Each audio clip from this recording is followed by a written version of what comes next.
Welcome back to my YouTube channel learning student. आज हम लेके आए हैं क्लास 10th के जो बच्चे हैं उनके लिए जो है कि साइंस यानी विज्ञान का क्वेश्चन पेपर 2023 का है। ठीक है, सन 2023 का ये क्लास 10th का जो है कि साइंस का क्वेश्चन पेपर है।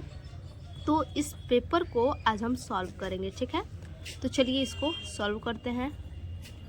देखिए, सबसे पहले MCQ क्वेश्चन आपका होता है 20 नंबर का 20 क्वेश्चन। ठीक है, खंड अ बहुविकल्पीय प्रश्न उपभाग पहला हमारा ऑप्शन डी क्वेश्चन है।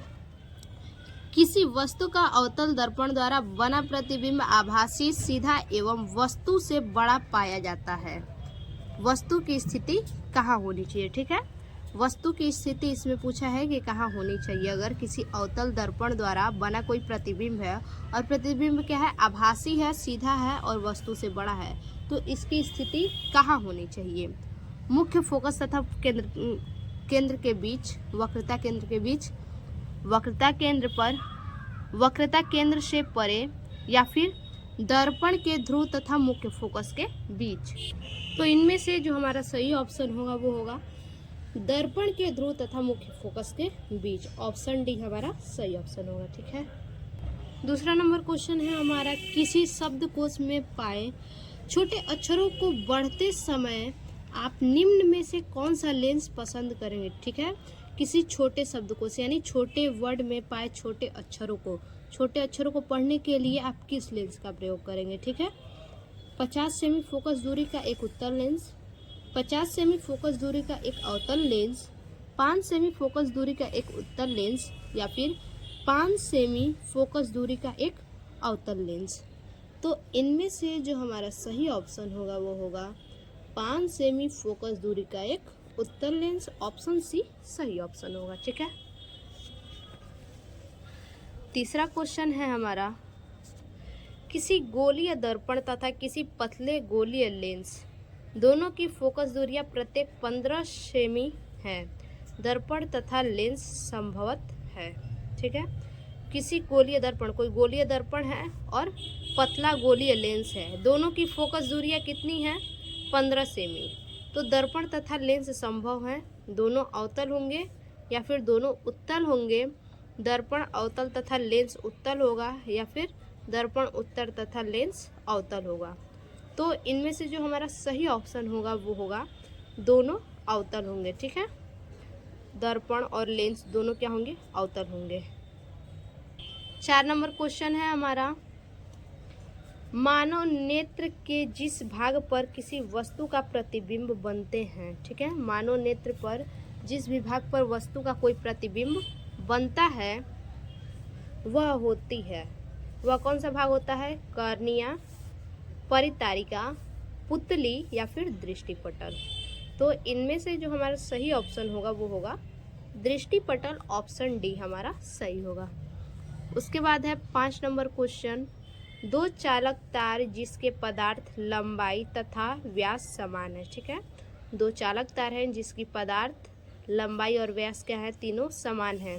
किसी विद्युत परिपथ में पहले श्रेणी क्रम में और फिर पार्श्व क्रम में संयोजित किए जाते हैं। ठीक है, इसे क्या किया जाता है, इसे किसी विद्युत परिपथ में श्रेणी क्रम में और पार्श्व क्रम में दोनों में संयोजित किया जाता है। श्रेणी क्रम और पार्श्व क्रम संयोजन में उत्पन्न ऊष्माओं तथा अनुपात क्या होगा। ठीक है, ऊष्मा और अनुपात बताना है। 1:2, 2:1, 1:4 या फिर 4:1। तो इनमें से जो हमारा सही ऑप्शन होगा वो होगा 1:4। ठीक है, ऑप्शन सी सही होगा। उसके बाद अगला है हमारा क्वेश्चन 6 नंबर। लघु परिपथ में, लघु परिपथ के समय परिपथ में विद्युत धारा का मान, लघु यानी छोटा। ठीक है, लघु का मतलब क्या होता है, छोटा होता है। तो लघु परिपथ के समय परिपथ में विद्युत धारा का मान क्या होगा, बहुत कम हो जाता है विद्युत धारा का मान, परिवर्तित नहीं होता है, बहुत अधिक बढ़ जाता है, या फिर निरंतर परिवर्तित होता है। तो इनमें से जो हमारा सही ऑप्शन होगा वो होगा बहुत अधिक बढ़ जाता है। ऑप्शन सी सही ऑप्शन होगा। उसके बाद 7 नंबर क्वेश्चन है। विद्युत धारा उत्पन्न करने की युक्ति को कहते हैं। विद्युत धारा उत्पन्न करने की युक्ति को हम क्या कहते हैं? जनित्र, गैल्वेनोमीटर, एमीटर, मोटर। तो विद्युत धारा उत्पन्न करने की जो युक्ति होती है उसे हम जनित्र कहते हैं। ऑप्शन ए सही ऑप्शन होगा, ठीक है। उसके बाद अगला क्वेश्चन है हमारा 8 नंबर उपभाग 2, ठीक है। अब ये हमारा जो क्वेश्चन है केमिस्ट्री से, इससे पहले हमने फिजिक्स सॉल्व किया है, अब ये है केमिस्ट्री। तो क्वेश्चन क्या है? एंटीमनी है। एंटीमनी इनमें से कौन सा है? धातु, अधातु, उपधातु, मिश्र धातु। तो इनमें से जो एंटीमनी है वो है उपधातु, ठीक है। अगला है लेड नाइट्रेट का रासायनिक सूत्र है। लेड नाइट्रेट का रासायनिक सूत्र क्या होगा? PbNO3, PbNO3 का होल ट्वाइस, PbNO2 का होल ट्वाइस या फिर PbO। तो इसमें से लेड नाइट्रेट का जो सूत्र होगा, देखिए यहाँ क्या दिया है? नाइट्रेट। नाइट्रेट यानी 3 होगा, ठीक है। लेड नाइट्रेट यानी एक तो पहचान सकते हैं आप, 3 होगा। तो ये तो होगा नहीं, ये होगा नहीं, या तो ऑप्शन ए होगा या तो बी होगा। तो इनमें से हमारा जो सही ऑप्शन होगा वो होगा PbNO3 का होल ट्वाइस। ऑप्शन बी सही होगा। इसके बाद 10 नंबर हमारा क्वेश्चन है, निम्नलिखित में असंतृप्त हाइड्रोकार्बन है, इनमें से असंतृप्त हाइड्रोकार्बन कौन है? ठीक है। C2H6, C2H4, CH4 या फिर C3H8।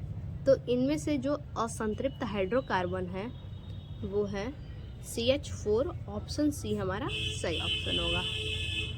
उसके बाद अगला है प्रोपेनल में क्रियात्मक समूह है। प्रोपेनल में क्रियात्मक समूह कौन सा है? -CHO, C double bond O है, ठीक है। यहाँ पे OH है और यहाँ पे COOH।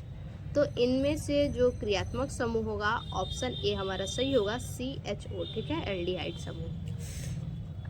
अब देखेंगे अगला क्वेश्चन है 12 नंबर हमारा, एसिटिक अम्ल का IUPAC नाम है। एसिटिक अम्ल का IUPAC नाम क्या है? एसिटिक अम्ल, एथेनोइक अम्ल, मेथेनोइक अम्ल, प्रोपेनोइक अम्ल, ठीक है। तो एसिटिक अम्ल का जो है कि UPSC नाम जो है वो है एथेनोइक अम्ल। ऑप्शन बी हमारा सही ऑप्शन होगा, ठीक है। 13 नंबर क्वेश्चन है, एक तत्व के क्लोराइड का सूत्र MCl2 है, उसके ऑक्साइड का सूत्र है। तो उसके ऑक्साइड का सूत्र क्या होगा? MO2, MO, M2O3, M2O, ठीक है। तो इसमें से ऑक्साइड का जो सूत्र होगा वो होगा ऑप्शन बी MO, ठीक है। ऑप्शन बी सही ऑप्शन होगा। 14 नंबर क्वेश्चन है हमारा कि वृक्क का कार्य होता है। वृक्क का कार्य होता है, ठीक है। ये उपभाग जो है कि 3 है। अब ये हमारा बायो से क्वेश्चन शुरू हो गया है, ठीक। तो वृक्क का क्या कार्य होता है? श्वसन, प्रजनन, उत्सर्जन, पाचन। तो वृक्क यानी किडनी, किडनी का काम क्या होता है? उत्सर्जन। ऑप्शन सी सही ऑप्शन होगा। 15 नंबर क्वेश्चन है, पत्तियों पर कलियां विकसित होती हैं, ठीक है। पत्तियों पर कलियां विकसित होती हैं पुदीना में, आलू में, बायोफिलम में, इन सभी पर। तो पत्तियों पर कलियां जो विकसित होती हैं वो बायोफिलम में। ऑप्शन सी सही ऑप्शन होगा, ठीक है। अब अगला देखते हैं आगे। देखिए आगे है 16 नंबर क्वेश्चन, आनुवांशिक विज्ञान के जनक है। आनुवांशिक विज्ञान के जनक कौन है? H.J. Muller, Charles Darwin, Gregor John Mendel, J.D. Watson. तो आनुवांशिक विज्ञान के जो जनक हैं वो हैं Gregor John Mendel. Option C सही ऑप्शन होगा, ठीक है। उसके बाद है 17 नंबर, 2 DNA तंतु आपस में जुड़े होते हैं पेप्टाइड बंध द्वारा, सहसंयोजी बंध द्वारा, ग्लाइकोसिडिक बंध द्वारा या फिर हाइड्रोजन बंध द्वारा, ठीक है। तो दो डीएनए तंतु आपस में जुड़े होते हैं वो हाइड्रोजन बंध द्वारा, ऑप्शन डी हमारा सही ऑप्शन होगा। 18 नंबर क्वेश्चन है हमारा, मुकुलन द्वारा प्रजनन होता है। मुकुलन द्वारा प्रजनन होता है हाइड्रा में, केचुआ में, तिलचट्टा में, कबूतर में। तो केचुआ में तो मुकुलन द्वारा होगा नहीं, कबूतर में होगा नहीं, तिलचट्टा में होगा नहीं, ठीक है। यानी इन सब कीड़ों मकोड़ों में नहीं होगा मुकुलन के द्वारा, केवल क्या होगा, पौधों में, ठीक। तो यहाँ पे होगा हाइड्रा में, ऑप्शन ए सही ऑप्शन होगा। यहाँ पे 19 नंबर क्वेश्चन है, मेंडल का प्रायोगिक पौधा था। मेंडल का प्रायोगिक पौधा क्या था? मीठी मटर, उद्यान मटर, सरसों, गुड़हल। तो मेंडल मेंडल का जो प्रायोगिक पौधा था जिस पे योग प्रयोग किए थे वो था उद्यान मटर, ऑप्शन बी सही ऑप्शन होगा। 20 नंबर क्वेश्चन है हमारा, निम्न में से कौन सा एक मानव में मादा जनन तंत्र का भाग नहीं है? इन चारों में से कौन सा है जो मादा जनन तंत्र का भाग नहीं है? अंडाशय, ये ओवरी में पाया जाता है, ठीक है। गर्भाशय, ये भी होता है। डिंबवाहिनी या फिर शुक्रवाहिनी। तो डिंबवाहिनी भी पाया जाता है और ये शुक्रवाहिनी जो है ये नर में पाया जाता है। तो ऑप्शन सी जो हमारा सही ऑप्शन है, ये मादा जनन तंत्र में नहीं पाया जाता है, ठीक है। तो ये हमारा 20 ऑप्शनली क्वेश्चन पूरा हुआ। अब चलेंगे खंड ब, पार्ट बी, वर्णात्मक प्रश्न, डेस्क्रिप्टिव क्वेश्चन, ठीक है। उपभाग 1, सबसेक्शन फर्स्ट। देखिए पहला क्वेश्चन क्या है हमारा, पहला क्वेश्चन हमारा दिया है, ध्यान से समझिए इसको। किरण आरेख का उपयोग करके अवतल दर्पण द्वारा बने प्रतिबिंब की स्थिति एवं प्रकृति लिखिए, ठीक है। किरण आरेख का उपयोग करके यानी फिगर बनाना है, फिगर बना के अवतल दर्पण का फिगर बनाएंगे और उसके द्वारा प्रतिबिंब की स्थिति और प्रकृति हमें लिखना है। तो पहला क्या है, वक्रता केंद्र और फोकस के बीच, ठीक है। वक्रता केंद्र और फोकस के बीच में वस्तु स्थित है तो उसकी स्थिति और प्रकृति क्या होगी बताना है। देखिए इस प्रकार से जो है कि आप हेडिंग डाल लीजिएगा, ठीक है। बिल्कुल इसी प्रकार से आपको हेडिंग डालना है और फिर देखिए ये फिगर, ठीक, फिगर देख लीजिए। वक्रता केंद्र तथा क्या है, वक्रता केंद्र तथा फोकस के बीच, वक्रता केंद्र ये हो गया सी और फोकस ये हो गया, इसके बीच में वस्तु स्थित है, वस्तु ओ डैश है, ठीक है। और ये लेंस कौन सा है, हमने लगाया है अवतल लेंस, ठीक। इसका प्रतिबिंब कहाँ बन रहा है, इधर यहाँ पे आई डैश, ठीक है। तो लिखेंगे इस अवस्था में वस्तु का प्रतिबिंब वास्तविक, ठीक है, वास्तविक उल्टा कहाँ बन रहा है, वस्तु उल्टा बन रहा है, इसके लेंस के आगे बनता तो ये सीधा बनता, ठीक है, लेकिन ये क्या हो रहा है, उल्टा बन रहा है। तो इस अवस्था में वस्तु का प्रतिबिंब वास्तविक, उल्टा, वस्तु से बड़ा और वक्रता केंद्र तथा अनंत के बीच बनेगा, ठीक है। वक्रता केंद्र हमारा ये हो गया, ठीक है, और ये जहाँ तक भी ये लाइन जाएगा ये अनंत तक हो गया, ठीक है। इसीलिए लिखेंगे वक्रता केंद्र और अनंत के बीच में प्रतिबिंब बनेगा, ठीक है। फिर से समझिए, इस अवस्था में वस्तु का प्रतिबिंब वास्तविक, क्यों वास्तविक है इसको समझिए, ठीक है। वास्तविक इसलिए है क्योंकि यहाँ फोकस और वक्रता के बीच में वस्तु रखी जा रही है, तो वस्तु कहाँ बन रहा है, उल्टा बन रहा है, ठीक है, उल्टा बन रहा है यहाँ पे, इसीलिए ये वास्तविक है, उल्टा है। अगर लेंस के आगे बनता तो ये सीधा होता, ठीक, और आभासी होता। पीछे बन रहा है तो वास्तविक है और उल्टा है। वस्तु से बड़ा, ये फिगर क्या होगा, वस्तु से बड़ा यहाँ पे बन रहा है। और वक्रता केंद्र ये है तथा अनंत के बीच बनेगा, वक्रता केंद्र ये है और अनंत यानी जहाँ तक ये लाइन जाएगा वो अनंत कहलाएगा, इसीलिए कह रहा है कि वक्रता केंद्र और अनंत के बीच इसका बनेगा, ठीक है। वस्तु का प्रतिबिंब अनंत और फोकस बीच और अनंत के बीच में इसका प्रतिबिंब बनेगा। क्लियर हो गए आप लोग, ठीक है। अब देखिए दूसरा क्वेश्चन क्या है, देखिए दूसरा है ध्रुव और फोकस के बीच। दूसरे में वस्तु कहाँ रखा जाएगा, ध्रुव और फोकस के बीच में रखा जाएगा, लेकिन दर्पण क्या होगा, अवतल दर्पण ही होगा। ठीक है, ध्रुव और फोकस के बीच में वस्तु रखेंगे। देखिए ध्रुव तथा फोकस के बीच। ठीक, तो ये हमारा ध्रुव हो गया, ठीक है, और ये फोकस हो गया। यहाँ पे ध्रुव हो गया हमारा, ठीक है, वो हमारा है, ये ध्रुव हो गया और ये वक्रता केंद्र हो गया। तो इन दोनों के बीचों बीच यहाँ पे हमने फिगर रखा है, ठीक है, वस्तु रखा है। तो वस्तु का प्रतिबिंब कहाँ बन रहा है, बिल्कुल सीधा बन रहा है। ठीक है, इसका प्रतिबिंब आगे बन रहा है, यानी सीधा ये प्रतिबिंब है और वस्तु से क्या है, बड़ा है। तो ये क्या हो गया, आभासी हो गया। ठीक है, देखिए इस अवस्था में वस्तु का प्रतिबिंब आभासी, ठीक है, आगे बना है तो ये आभासी होगा, सीधा यानी सीधा है, पीछे तो है नहीं, आगे है तो सीधा है, आभासी है, वस्तु से बड़ा। वस्तु ये हमारा वास्तविक है और ये जो बना है प्रतिबिंब, ये वस्तु से बड़ा प्रतिबिंब बना है, तथा दर्पण के पीछे, और ये जो हमारा अवतल दर्पण है, इस दर्पण के पीछे प्रतिबिंब बना है। ठीक है, तो ये हमारा हो गया पहला क्वेश्चन। देखिए अब दूसरा नंबर क्वेश्चन हमारा क्या कह रहा है। देखिए 5 सेमी लंबाई की कोई वस्तु, ठीक है, लंबाई कितना है, 5 सेमी, 30 सेमी वक्रता त्रिज्या के किसी दर्पण के सामने 20 सेमी दूरी पर रखी गई है। वक्रता त्रिज्या कितनी है हमारी, 30 है। ठीक है, तो फोकस हम निकाल लेंगे r/2 करके। ठीक, 30 सेमी वक्रता त्रिज्या के किसी दर्पण के सामने 20 सेमी दूरी पर रखी गई है। क्वेश्चन ध्यान से देख लीजिए, 20 सेमी दूरी पर, दर्पण के सामने 20 सेमी दूरी पर रखी गई है।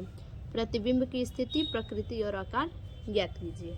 ठीक, तो यहाँ पे ये नहीं दिया है कि जो हमारा दर्पण होगा वो अवतल होगा या उत्तल होगा। ठीक है, अगर ऐसा कुछ नहीं दिया होगा, अवतल होगा या उत्तल होगा, तो अब आप अवतल और उत्तल दोनों का निकालेंगे। ठीक, तो देखते हैं लंबाई कितना दिया है, 5 सेमी, तो u इक्वल टू हमारा, सॉरी u इक्वल टू 5 नहीं होगा,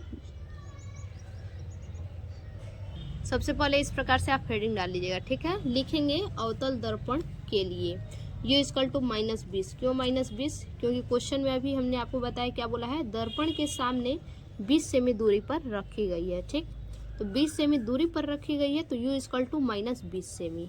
उसके बाद 30 सेमी वक्रता त्रिज्या बोला था, तो r इक्वल टू 30, तो f निकालेंगे तो r/2। ठीक है, तो 30/2, ये अवतल है तो यहाँ पे हम माइनस लगाएंगे, तो इसको निकालेंगे तो फोकस हमारा -15 सेंटीमीटर होगा। और भी हमें ज्ञात करना है, भी नहीं दिया है। और 5 सेमी लंबाई की कोई वस्तु है, वस्तु की लंबाई कितनी है, 5 सेमी, तो ओ इक्वल टू हम लिखेंगे क्या चीज़, 5 सेमी। ठीक है, तो ये सब हमारा दिया हुआ है। उसके बाद सूत्र से लगाएंगे। ठीक है, सूत्र हमारा क्या है, 1/v + 1/u equal to 1/f से। 1/v हमारा दिया नहीं है, ठीक, यहाँ पे भी हमारा नहीं दिया है, प्लस 1/-20, ये किसका है, u का, तो u इक्वल टू यहाँ पे क्या है, -20 सेमी, -20 हमने यहाँ लिख दिया है, equal to 1/f, f equal to कितना आया है, 15 सेमी, -15 हमने लिख दिया यहाँ पे। ठीक है, अब इसके बाद देखिए क्या करेंगे, 1/v लिख देंगे यहाँ पे, और ये जो 1/-20 है, 1/-20, इसको इस साइड लाएंगे। ठीक, तो ये माइनस में है, इधर आएगा तो प्लस में हो जाएगा। ठीक है, तो देखिए इसको हम यहाँ पे इधर लाए हैं, तो ये हमारा जो माइनस है इधर आया है तो प्लस हो गया है। ठीक, और ये ऐसे ही हम उतार देंगे। उसके बाद इसका एलसीएम लेंगे हम 15 और 20 का, तो एलसीएम हमारा 60 होगा। ठीक, और उसके बाद 60 एलसीएम होगा, निकालेंगे तो हमारा 4/60 आएगा। कैसे 4/60, तो 15 चौके 60, 4 बार में 4 एकम 4। ठीक है, 4 ये हो गया, और 20 तिहाई 60, 20 तिहाई 60, 3 बार में 60 आया हमारा। यहाँ पे लिखेंगे, देखिए यहाँ पे हम भूल गए लिखने के लिए, देखिए लिखेंगे +3। ठीक है, 20 तिहाई 60 और 3 एकम 3, तो इसको माइनस करेंगे, -4 में से +3 को माइनस करेंगे तो क्या होगा, -1/60 हमारा 60 आएगा। ठीक है, -1/60 आ जाएगा। उसके बाद आगे देखिए क्या करेंगे, v = -60 सेमी, हमारा v = निकल के आ गया -60 सेमी। अब देखिए, अब हम पता करेंगे वस्तु का आकार। ठीक है, वस्तु का आकार पता करेंगे, उसके लिए फॉर्मूला है m = I/O। ठीक है, फिर I/O = क्या होता है, -V/U। ठीक है, आवर्धन का फॉर्मूला है m = I/O, तो इसके जगह पे हम लिख सकते हैं -V/U। तो v = हम अभी निकाले हैं -60, तो यहाँ लिखेंगे -60। ठीक है, और उसके बाद u = कितना हमारा दिया है, -20 दिया है। ठीक, तो -20 हम यहाँ पे लिखेंगे। और उसके बाद यहाँ पे I हमें ज्ञात करना है, I नहीं दिया है। O = हमारा दिया है 5 सेमी। यहाँ पे देख लीजिए एक बार आप, यहाँ पे देखिए O = 5 सेमी और U = -20, तो वही हमने यहाँ पे रखा है। ठीक है, O = 5 सेमी, I = कुछ भी नहीं है, U = -20 और 60 हम भी का निकाले, यहाँ रख दिए। उसके बाद यहाँ पे देखिए 20×3 3 बार में। ठीक है, 20×3 3 बार में, -3 हमारा आ गया। उसके बाद इस 3 का 5 में गुणा कर देंगे तो 5×3 = 15। ठीक है, तो -15 सेंटीमीटर हमारा क्या हो गया, I निकल के आ गया -15 सेंटीमीटर। ठीक है, तो लिखेंगे, देखिए क्या, अतः वस्तु का प्रतिबिंब वास्तविक दर्पण के सामने 60 सेमी दूर तथा दूर उल्टा तथा वस्तु से 3 गुना बड़ा अर्थात 15 सेंटीमीटर। ठीक है, वस्तु से कितना, 3 गुना बड़ा, क्योंकि वस्तु हमारा सबसे पहले कितना दिया था, 5 सेंटीमीटर, यहाँ है 5 सेंटीमीटर और यहाँ 15 है, तो 5×3 = यानी 3 गुना बड़ा बना है। ठीक है, इसीलिए लिखेंगे वस्तु से 3 गुना बड़ा अर्थात 15 सेंटीमीटर का बनेगा। ठीक है, और यहाँ पे दर्पण के सामने से 60 सेंटीमीटर दूर, तो ये हमारा 60 सेंटीमीटर यहाँ पे निकल के आया है। ठीक है, अब देखेंगे अगला क्वेश्चन। देखिए अवतल का तो निकाल लिए, अब हम निकालेंगे उत्तल का। ठीक है, लिखेंगे उत्तल दर्पण के लिए। ठीक, क्योंकि इसमें बोला नहीं है अवतल का निकालना है या फिर उत्तल का, इसलिए हम दोनों निकालेंगे। तो u = -20 सेमी, F = सेम वैसे ही निकाल लेंगे। इसमें क्या होगा, प्लस होगा, अवतल में माइनस होता है और उत्तल में प्लस होता है। ठीक है, तो यहाँ पे कटाएंगे तो यहाँ 15 सेंटीमीटर फोकस निकल जाएगा हमारा। O = कितना है, वस्तु की लंबाई 5 सेंटीमीटर है। ठीक है, I = ज्ञात करना है, V = ज्ञात करना है। सेम वही क्राइटेरिया करेंगे। ठीक है, सेम वही चीज़ करना है, बस उसमें प्लस रहेगा, सॉरी अवतल में माइनस रहेगा और इसमें उत्तल में जो है कि प्लस रहेगा। ठीक है, देखिए सेम वही चीज़ है बच्चा, ध्यान से देखिएगा आप। सूत्र 1/v + 1/u = 1/f से। ठीक है, 1/v भी हमें नहीं दिया है यहाँ पे।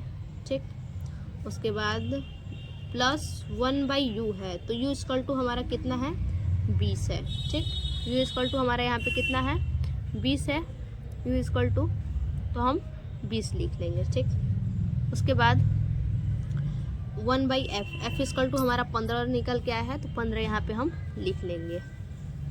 उसके बाद अब इस u को 1/u जो है 1/-20 है, अभी इसको इस साइड लेके जाएंगे तो ये माइनस में हो जाएगा। ठीक है, सॉरी माइनस में नहीं, प्लस में होगा, यहाँ माइनस में है, इधर जाएगा तो प्लस में हो जाएगा।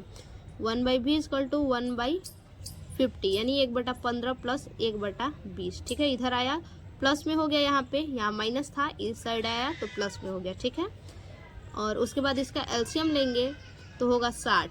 ठीक है, 15 चौके 60 4 बार में और 20×3 3 बार में। ठीक है, तो 4×3 7, 7/60 हो जाएगा, 7/60 होगा। ठीक है, 60। और अब यहाँ 1/v रहेगा ना, देखिए एक एग्जांपल आपको यहाँ पे बता देते हैं, आप कॉपी पे मत लिखिएगा, आपको समझा रहे हैं। ठीक है, यहाँ पे 1/v है और यहाँ पे 7/60 है, तो इसको क्या करेंगे उल्टा, ठीक है, उल्टा कर देंगे। यहाँ पे जब आएगा v= निकालेंगे तो ये उल्टा हो जाएगा, इसीलिए ये हो गया है 60/7 सेंटीमीटर, ठीक है। अब देखिए आगे, अब ये तो हमारा 60/7 आ गया सेंटीमीटर। इसके बाद हम करेंगे m=I/O -v/u, ठीक है। अब इस फॉर्मूले पे निकालेंगे क्या आकार है, वस्तु से कितना बड़ा है, ठीक है आकार। तो I= नहीं दिया हमारा, O= 5 सेंटीमीटर, -v= अभी निकला है 60/7, 60/7/u -20। अब देखिए यहाँ पे हम कटा देंगे, 20 तिहाई 60, ठीक है। तो यहाँ 3 हो गया और 7 हम ऐसे ही उतार दिए। उसके बाद I= 15/7, ठीक है।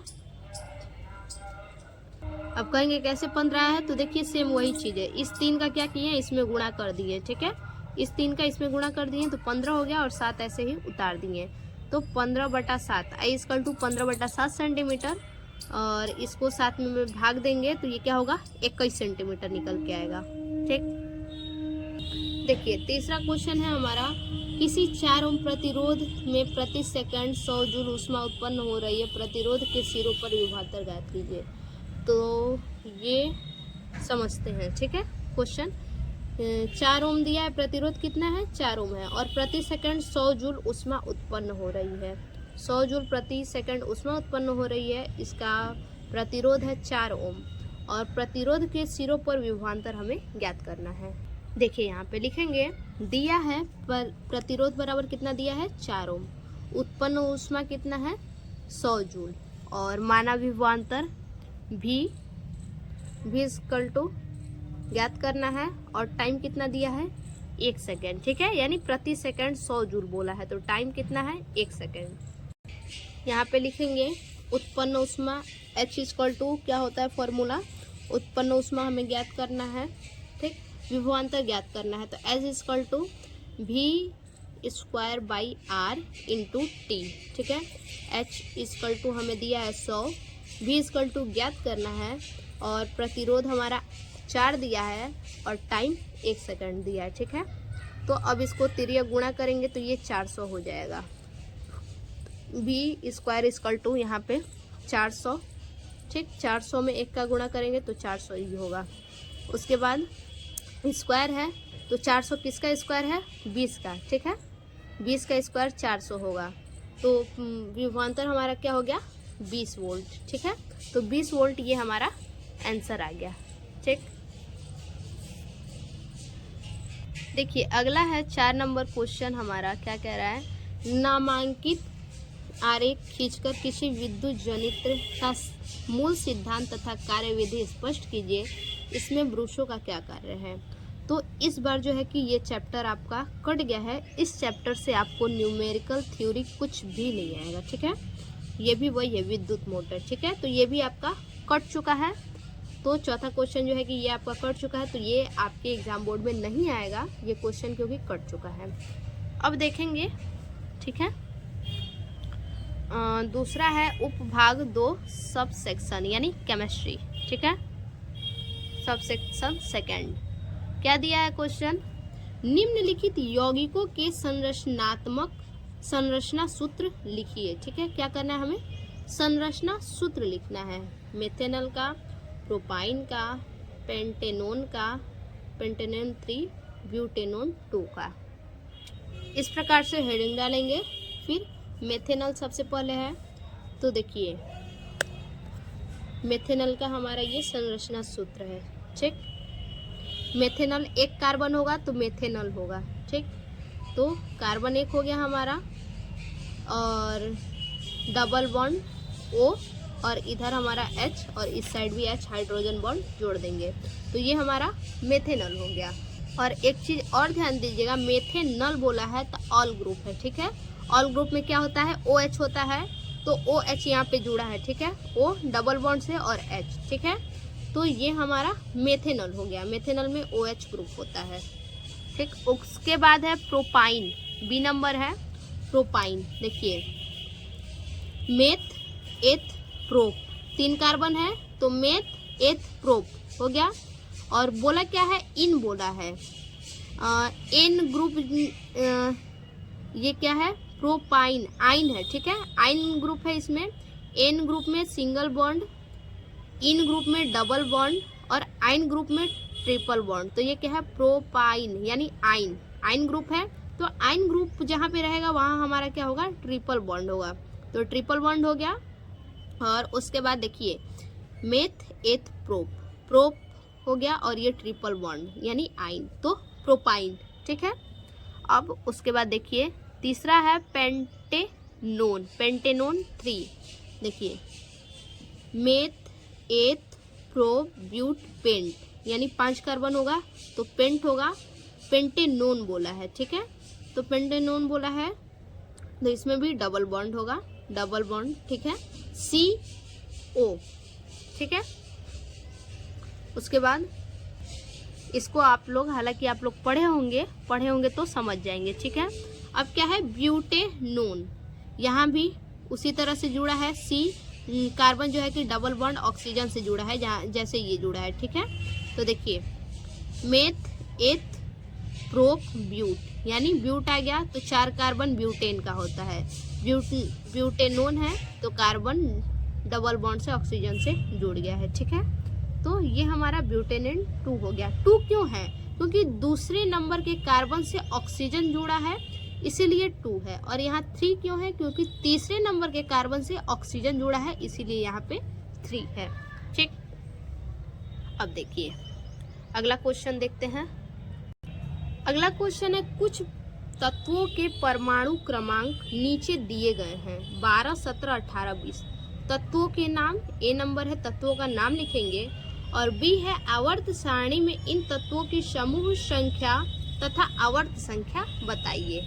यहाँ पे देखिए तत्वों के नाम, ठीक है।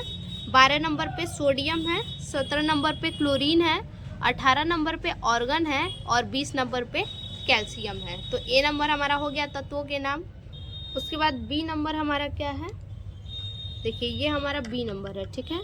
तत्व, आवर्त सारणी और आवर्त संख्या, यहाँ आपसे पूछा है, देखिए आवर्त सारणी में इन तत्वों की समूह संख्या तथा आवर्त संख्या, ठीक है। समूह संख्या यानी आवर्त सारणी, ठीक। और आवर्त संख्या यहाँ लिखा है, आवर्त संख्या का मतलब आवर्त संख्या लिखा है और समूह संख्या का मतलब आवर्त सारणी, ठीक। तो देखिए यहाँ पे हमने आवर्त सारणी लिखा है, लेकिन आप बच्चा जो है कि समूह संख्या लिखिएगा, ठीक है। आप समूह संख्या लिखिएगा, आपका इस प्रकार से आपका जो है कि लिखावट बिल्कुल सटीक होगा, ठीक। इसलिए आप समूह संख्या ही लिखिएगा। तत्व हमारा सोडियम है 11 नंबर पे और इसका जो समूह संख्या होगा पहला होगा और आवर्त जो होगा वो तीसरा होगा। क्लोरीन का 17 नंबर पे क्लोरीन है तत्व, इसका समूह जो है कि 17वें समूह से है और इसका आवर्त संख्या 3 है। ऑर्गन 18 नंबर पे है, इसका समूह संख्या 18 है और इसका आवर्त सारणी जो है कि आवर्त संख्या 3 है, ठीक। यहाँ पे कैल्शियम 20 नंबर पे है और इसका समूह संख्या जो है कि दूसरे नंबर पे है, दूसरा है और इसका आवर्त संख्या 4 है, ठीक। तो ये हमारा 6 नंबर क्वेश्चन कंप्लीट हो गया, ठीक। अब इसके बाद देखिए 7 नंबर क्वेश्चन हमारा क्या कह रहा है। 7 नंबर क्वेश्चन कह रहा है सोडियम सल्फेट बेरियम क्लोराइड, इसको जो है कि यहाँ देखिए पहले निम्नलिखित क्रियाओं में प्रत्येक के लिए संतुलित रासायनिक समीकरण लिखिए, ठीक। समीकरण हमें लिखना है, ये ऐसे हिंदी में लिख के दिया है लेकिन आप जब वो कॉपी पे कीजिएगा तो समीकरण कीजिएगा, ठीक है। यहाँ पे बोला है कि समीकरण लिखिए। सोडियम सल्फेट को बेरिलियम क्लोराइड से अभिक्रिया करवाएंगे तो बेरियम सल्फेट प्राप्त होगा और दूसरा क्या प्राप्त होगा यहाँ पे आपको बताना है। उसी तरह से मरकरी ऑक्साइड है, मरकरी प्राप्त होगा, दूसरा क्या प्राप्त होगा बताना है। जिंक से सल्फ्यूरिक अम्ल को अभिक्रिया करवाएंगे तो जिंक सल्फेट प्राप्त होगा और क्या प्राप्त होगा हमें लिखना है, ठीक है। और उसके बाद आयरन का कॉपर सल्फेट से अभिक्रिया करवाएंगे तो हमें कॉपर प्राप्त होगा और क्या प्राप्त होगा यहाँ लिखना है। कैल्शियम कार्बोनेट को हीट करेंगे तो कैल्शियम ऑक्साइड और क्या प्राप्त होगा लिखना है। जिंक को सिल्वर नाइट्रेट से अभिक्रिया करवाएंगे तो जिंक नाइट्रेट और क्या प्राप्त होगा वो हमें लिखना है। ठीक है, देखिए यहाँ हमारा क्या है, सोडियम सल्फेट। ठीक, Na2SO4, सोडियम सल्फेट को बेरियम सल्फेट BaCl से अभिक्रिया करवाएंगे तो हमें सोडियम क्लोराइड, ये हमारा सोडियम हो गया Na2 और ये Cl2 क्लोराइड हो गया। ठीक, तो सोडियम क्लोराइड प्राप्त होगा और बेरियम सल्फेट प्राप्त होगा BaSO4। ठीक है, उसके बाद बी नंबर है हमारा मर्क्यूरिक ऑक्साइड। ठीक है, 2HgO मर्क्यूरिक ऑक्साइड है, इसको हीट करेंगे तो मरकरी प्राप्त होगा और ऑक्सीजन प्राप्त होगा। ठीक है, मरकरी यहाँ पे Hg है, वो ऑक्सीजन है, तो अलग अलग हमें प्राप्त होगा। उसके बाद तीसरा है सी नंबर हमारा जिंक। जिंक सल्फ्यूरिक अम्ल से अभिक्रिया करवाएंगे तो जिंक सल्फेट प्राप्त होगा ZnSO4। देखिए जिंक सल्फेट ZnSO4 और H2 बाहर निकल जाएगा, यहाँ पे O2 नहीं होगा हमारा, यहाँ पे H2 होगा। ठीक है, H2 ऑक्सीजन, सॉरी हाइड्रोजन होगा, यहाँ पे हमारा हाइड्रोजन होगा, ऑक्सीजन नहीं होगा। ठीक, तो यहाँ आप हाइड्रोजन लिख लीजिएगा। उसके बाद डी नंबर है आयरन का कॉपर सल्फेट से अभिक्रिया करवाएंगे तो क्या प्राप्त होगा। तो आयरन का कॉपर सल्फेट से अभिक्रिया करवाएंगे तो ferrous sulphate FeSO4 ferrous sulphate और कॉपर Cu कॉपर प्राप्त होगा। ठीक, उसके बाद डी नंबर है कैल्शियम कार्बोनेट। कैल्शियम कार्बोनेट को हीट करेंगे यानी उष्मा देंगे, हीट करेंगे तो क्या प्राप्त होगा CaO calcium oxide, CaO calcium oxide, और यहाँ पे हमारा क्या बचेगा CO2 बचेगा। ठीक, तो कार्बन डाइऑक्साइड प्राप्त होगा। ठीक, यहाँ देखिए Ca, यहाँ ऑक्सीजन 3 है तो एक O ये ले रहा है यहाँ पे, तो कितना बचा CO2 कार्बन डाइऑक्साइड। उसके बाद F नंबर है लास्ट, जिंक की अभिक्रिया सिल्वर नाइट्रेट से करवाएंगे तो हमें जिंक नाइट्रेट प्राप्त होगा। ठीक, zinc nitrate Zn, zinc NO3 का होल ट्वाइज। क्यों होल ट्वाइज है, तो देखिए NO3 यहाँ पे दिया है तो NO3 हमने यहाँ पे लिख दिया। ठीक, और 2 यहाँ पे है तो 3 दूनी 6, 6 तो NO2 चाहिए तो यहाँ पे हमने 2 लिख दिया तो 6 NO2 हो गया। 3 दूनी 6 यहाँ पे NO2 और 3 दूनी 6 यहाँ पे NO2। ठीक है, उसके बाद प्लस सिल्वर हमारा अलग हो जाएगा, 2Ag है 2Ag अलग हो जाएगा। ठीक है, अब अगला क्वेश्चन देखेंगे। देखिए इस क्वेश्चन के बाद अथवा में करके आपको दिया है, आप देख सकते हैं अथवा में करके इसको दिया है कि निम्नलिखित पर टिप्पणी लिखिए। ठीक है, तो आप या तो ये कीजिए या तो ये कीजिए। वैसे अगर देखा जाए तो सबसे आसान हमारा रिएक्शन है। ठीक है, तो आप कोशिश कीजिएगा कि टिप्पणी न लिख के रिएक्शन ही किया जाए, क्योंकि रिएक्शन जो है कि इजी है, तुरंत आप कर लेंगे, लेकिन आपको जो है कि इसका सूत्र पता होना चाहिए। कल कैल्शियम कार्बोनेट का क्या सूत्र होगा ये चीज़ पता होना चाहिए, तो आप जो है कि ये समीकरण जल्दी संतुलित कर लेंगे। अगला है उपभाग 3 सबसेक्शन 3। ठीक है, पहला क्वेश्चन क्या है, ऑक्सी तथा अनॉक्सी श्वसन में कोई 2 अंतर लिखिए। हेडिंग डालेंगे उपभाग 3 प्रश्न संख्या 8, लिखेंगे ऑक्सी श्वसन अनॉक्सी श्वसन। ऑक्सी श्वसन क्या है, यह ऑक्सीजन O2 की उपस्थिति में होता है। अनॉक्सी, यह ऑक्सीजन O2 की अनुपस्थिति में होता है। ठीक, जस्ट अपोजिट। ऑक्सी में क्रियाधार ग्लूकोज C6H12O6 पूर्णतः CO2 तथा H2O में ऑक्सीकृत हो जाता है और इसमें ग्लूकोज अपूर्ण एथेनॉल या लैक्टिक अम्ल तथा CO2 में ऑक्सीकृत होता है। ठीक है, तो ये हमारा ऑक्सी और अनॉक्सी में जो है कि अंतर 2 हो गया। उसके बाद है देखिए लसिका तथा रुधिर में कोई 2 अंतर लिखिए। बी नंबर है, देखिए लसिका तथा रुधिर में 2 अंतर। लसिका में क्या है? लसिका छना हुआ रुधिर है।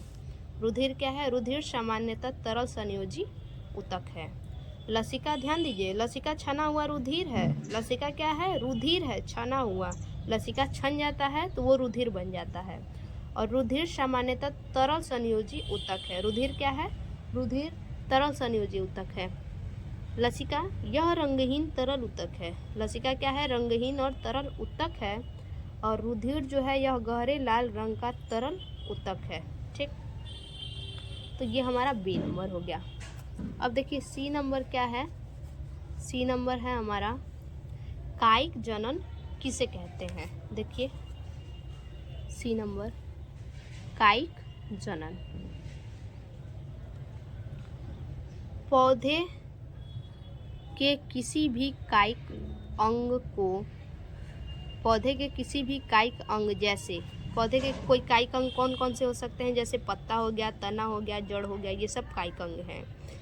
इन सभी का जड़ उपयोग करके नया पौधा तैयार करने की विधि को कायिक जनन कहते हैं। ठीक है, पत्ता, तना अथवा जड़ का उपयोग करके, पत्ता का, तना का और जड़ का उपयोग करके नया पौधा हम तैयार करने की विधि को, जो हम नया पौधा तैयार करते हैं इन सभी से, उसी विधि को हम कायिक जनन कहते हैं। ठीक, उसके बाद अगला है हमारा हृदय का क्या कार्य है?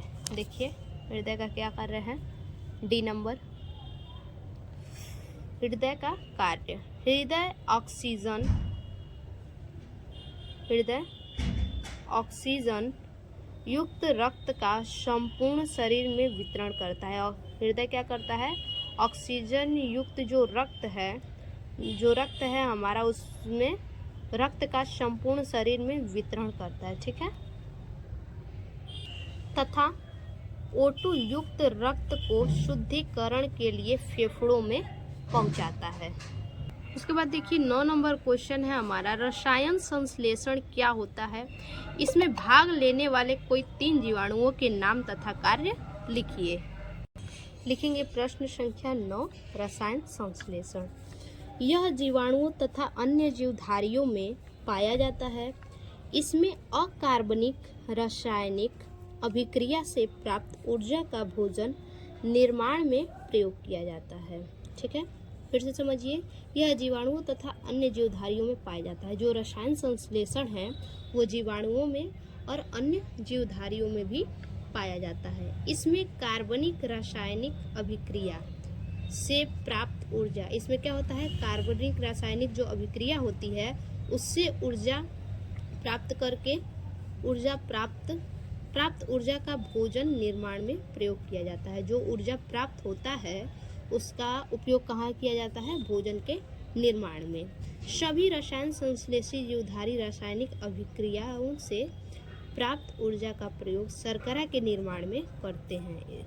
इसका उपयोग कहाँ करते हैं? तो शर्करा के निर्माण में। ठीक है, आगे है रसायन संश्लेषी जीवाणु एवं उनके कार्य। देखिए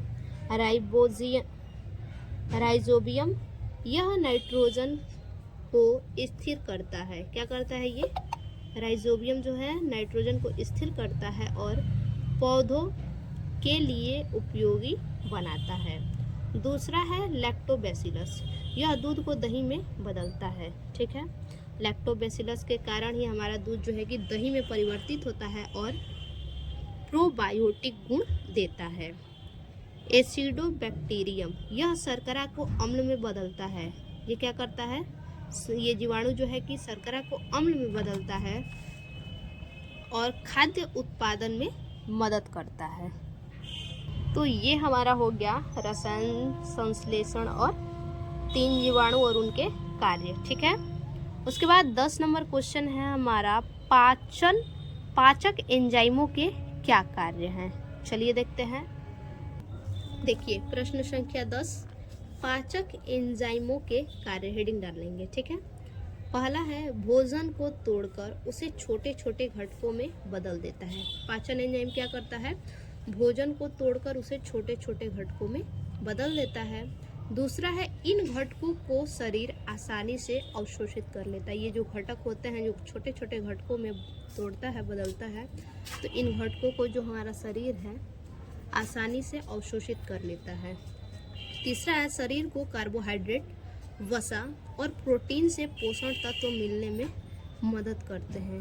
पाचन एंजाइम क्या करते हैं? शरीर को कार्बोहाइड्रेट, वसा और प्रोटीन से पोषक तत्व मिलने में मदद करते हैं। ठीक है, उसके बाद है अगला,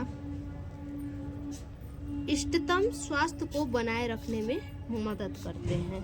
ठीक, तो ये हमारा हो गया 10 नंबर क्वेश्चन, पाचक एंजाइमों के कार्य। देखिए अगला और लास्ट 11 नंबर क्वेश्चन है हमारा, निम्नलिखित को संक्षेप में समझाइए। ए है डार्विनवाद और बी है लैमार्कवाद। तो ये वेरी इंपॉर्टेंट क्वेश्चन है, इसको आप याद करके ही जाइएगा। ठीक है, इन दोनों को संक्षेप में समझाना है। तो चलिए देखते हैं, हेडिंग डालेंगे प्रश्न संख्या 11, डार्विनवाद। लिखेंगे, डार्विनवाद चार्ल्स डार्विन के जैव विकास सिद्धांत पृथ्वी पर जीवन के इतिहास और विविधता की व्याख्या करता है। क्या करता है? पृथ्वी पर जो जीवन के इतिहास का और उनकी विविधता का व्याख्या करता है। डार्विन के मुताबिक प्रकृति क्रमिक रूप से विकसित हुई है। ठीक है, डार्विन के मुताबिक प्रकृति क्या है? क्रमिक रूप से विकसित हुई है और सभी जीवों के पूर्वज एक ही हैं। जितने भी जीव हैं उन सभी के पूर्वज एक ही हैं। डार्विन का ऐसा कहना है कि प्रकृति क्रमिक रूप से विकसित हुई है और सभी जीवों के पूर्वज क्या हैं? एक ही हैं। जीवों में संतान उत्पत्ति की प्रचुर क्षमता होती है। ठीक है, जीवों में जो है कि संतान उत्पत्ति की प्रचुर क्षमता होती है। डार्विन ने परिवर्तन के साथ वंश वाक्यांश गढ़ा है। ठीक है, वंश वाक्यांश गढ़ा था। डार्विन ने बताया कि गैलापागोस द्वीप समूह पर मौजूद फिंच और अन्य जानवर इक्वाडोर की मुख्य भूमि पर जाए जाने वाले जानवरों के समान है। किसके समान है? तो जानवर इक्वाडोर की मुख्य भूमि पर जाए जाने वाले जानवरों के समान है। तो ये हमारा हो गया डार्विनवाद। ठीक है, अब देखेंगे लैमार्कवाद। देखिए लैमार्कवाद क्या है? लैमार्कवाद हेडिंग डाल लेंगे, फिर लिखेंगे, फ्रांस के जीव वैज्ञानिक लैमार्क द्वारा प्रतिपादित विकास का सिद्धांत था। ठीक है, फ्रांस के जीव वैज्ञानिक लैमार्क द्वारा प्रतिपादित विकास का सिद्धांत था, जो किसी समय बहुत मान्य हुआ था। ठीक है, ये किसी समय में जो है कि बहुत ज्यादा मान्य हुआ था, किंतु बाद में इसे अस्वीकार कर दिया गया। ठीक है, इनके सिद्धांत को बाद में क्या किया गया? अस्वीकार कर दिया गया। लैमार्क का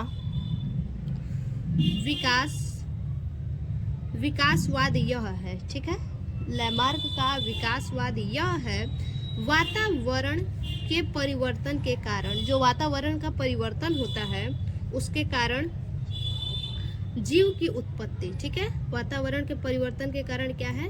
जीव की उत्पत्ति है, अंगों का व्यवहार है या अव्यवहार है, अंगों का व्यवहार या अव्यवहार है। ठीक है, उसके बाद जीवन काल में अर्जित गुणों का जीवों द्वारा अपनी संतति में पारेषण। इस मत और डार्विन के मत में, इस मत में और डार्विन के, ये जो मत अभी हमने बताया, इस मत में और डार्विन के मत में जो है कि यह अंतर है कि इस मत में डार्विन ने प्राकृतिक वर्ण के सिद्धांत का अभाव है। ठीक है, क्या मत है? कि डार्विन के प्राकृतिक वर्ण के सिद्धांत का अभाव है। तो ये हमारा क्वेश्चन जो है कि पूरा हुआ। अथवा करके दिया है पुष्प निषेचन। ठीक है, पुष्प में निषेचनोपरांत यानी निषेचन के उपरांत होने वाले परिवर्तनों का वर्णन कीजिए।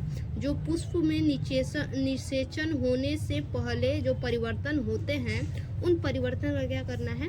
वर्णन करना है। तो आप दोनों में से कोई एक ही करेंगे। ठीक है, तो फिर से मिलते हैं ऐसे एक और नए वीडियो में। तब तक के लिए धन्यवाद।